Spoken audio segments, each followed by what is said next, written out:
Hi everybody, the latest in the series of our little tips from the teaching bay, which today is not in the teaching bay, but at least it's not windy in here, so apologies for those that couldn't listen too well to the last one. We will re-record that in future weeks. Today we're going to talk a little bit about the grip. A number of you will have played and no doubt have experienced in the past a worn area on your glove, either at the heel of the palm, the thumb, or down the forefinger.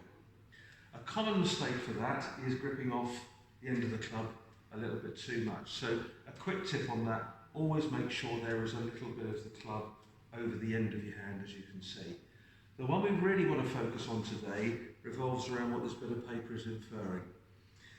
A very, very high proportion of people who let go of the golf club, don't use their hands properly, don't support the club properly at the top of the hand there. What tends to happen, people run the club through the channel of the hand, which sits directly under the palm of the top thumb, as you can see there.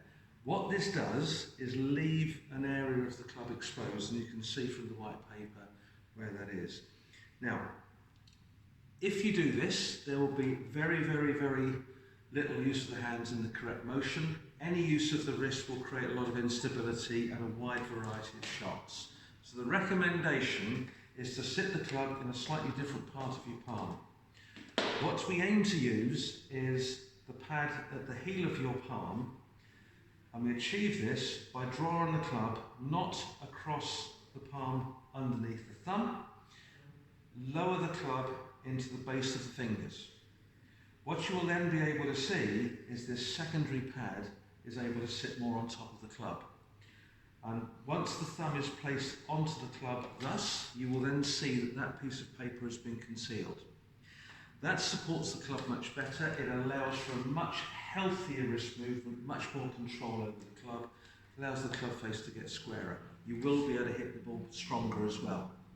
So the key bit, don't sit the club underneath your thumb. You'll see the white paper. Seat it under the pad at the base of your palm. There, you will now notice the difference. That will lead to much more successful shots. Any problems, as you always, give us a shout. We can always have a look at it, either on the range or in the shop. Wish you all the best with that. Cheers, guys.